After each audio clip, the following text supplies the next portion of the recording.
안녕하세요 여러분, 애니크입니다. 네, 오늘은 제가 8년 정도 소셜미디어 종합광고대 행사를 운영하면서 정말 다양한 사람을 만났는데요. 꼭 잘 되는 사람과 잘 안 되는 사람들의 특징을 말씀드리려고 합니다. 먼저 상황 첫 번째입니다. 한 번도 해보지 않았거나 하기 어려운 일들을 맡게 된 경우입니다. 사실 어떤 사람이든 처음 맡게 된 일, 내가 잘하지 못하는 일을 맡게 되면 부담스럽습니다. 꼭 안 되는 사람은 안 해본 일을 내가 못하는 일이다 라고 단정을 합니다. 상대적으로 일이 잘 풀리고 저 사람 일을 되게 잘한다 라고 하는 사람들은 내가 못할 게 뭐야, 우선 부딪혀보지 라는 생각들이 부담감보다 조금 더 많이 차지하고요. 계속 그 자리에 머물러 있거나 잘 일이 풀리지 않은 사람들의 경우에는 내가 안 해본 일은 못하는 일로 단정하고 아예 시작을 안 하고 엄청난 부담에 실제로 못하는 일이 되기도 합니다. 저희는 국내 광고 대행을 주로 진행을 했었는데 일본 인플루언서 마케팅을 해야 되는 상황이 왔습니다. 일본에서 마케팅을 진행해본 경험이 없었기에 다소 난감한 상황이 벌어졌는데요. 일본에서 마케팅을 했던 실무자에게 자문을 얻어서 굉장히 적극적으로 저희 뷰티 브랜드, 소비재 브랜드들의 마케팅을 글로벌하게 진행하기도 했습니다. 만일 우리가 우리 조직 자체를 국내 소셜미디어에 특화된 마케팅만 진행하는 조직이야 라고 단정한다면 우리가 또 다른 캠페인이나 프로젝트를 진행해 볼 수 있었을까요? 성공에 조금 더 가까이 있고 계속 일이 잘 풀리는 것 같은 사람들의 특징은 안 해본 일인데 재밌겠다, 안 해본 일인데 해볼게요 라는 마인드가 그런 상황 속에서 빛을 발휘하게 됩니다.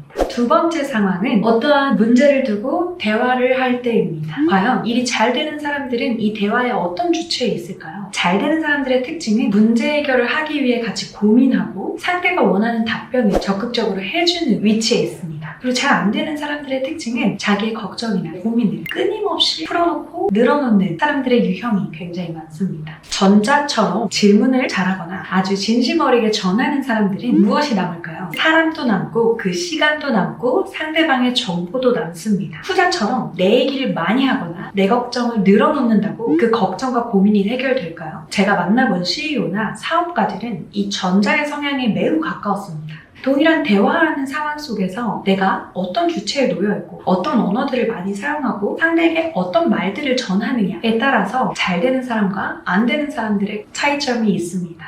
세 번째는 맡았던 프로젝트를 실패했을 때의 상황입니다. 1번의 상황과 2번의 상황보다 가장 중요한 게 3번의 상황이라고 생각하는데요. 생각보다 한 사람의 인생에서 기회보다 실패가 더 많이 오거든요. 오늘도 저도 한 10가지 정도의 실패가 있었거든요. 근데 저는 실패로 단정하지 않고 오늘을 잘 살아내기 위한, 또 나를 단련하기 위한 과정이라고 생각을 하기도 합니다. 실패를 과정이라고 생각하고 밀려오는 실패에 대응할 수 있는 힘은 회복 탄력성입니다. 사실 모두가 그렇습니다. 실패로 단정할 수 있을 만한 엄청난 큰일이 닥쳤을 때 누구나 좌절감을 느낍니다. 그걸 대응하는 회복 탄력성이 매우 중요하다고 생각합니다. 하지만 실패라는 것은 우리에게 좌절감만 주지 않고 우리에게 경험 데이터를 축적하게 해주고 깨달음도 주기도 하는 장점도 가지고 있습니다. 우리 회사에서는 광고 회사이기 때문에 한 달에 2번 정도 광고 제안 PT를 들어갑니다. 그 제안서에는 최소 70페이지부터 300페이지까지 굉장히 많고 긴 제안 업무가 있는데요. 그 제안서를 들어갔을 때 수주율은 20%도 안 되기도 합니다. 10번을 들어가면 2번이 될까 말까 한 거죠. 근데 굉장히 많은 시간을 소요해야 되고 또 많은 인풋과 인력을 들여야 합니다. 10번의 제안 업무를 들어가야 하는데 10번을 다 좌절감에 휩싸여서 11번째 도전을 못했다면 과연 우리 조직과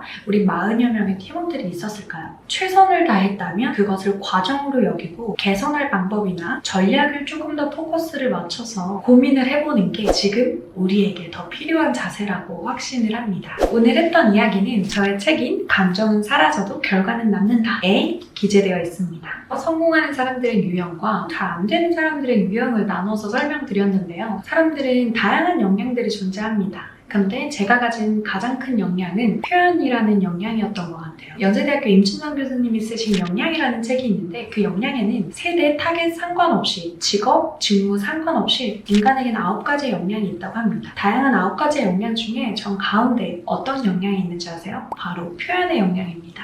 모두에게 9가지 역량이 다 있는 건 아니거든요. 2가지의 역량이 있어도 이 2가지를 이어줄 수 있는 건 가운데 있는 표현의 역량이라는 것입니다. 내가 마주보고 있는 사람, 함께 일하는 동료, 평생 함께 가야 하는 가족들에게 이 표현의 역량을 적극적으로 발휘하시면서 하나, 둘 더 많은 역량을 쌓아가시길 바랍니다. 그러면 우리는 다음 컨텐츠에서 또 만나고 좋아요와 구독 꼭 눌러주세요. 안녕!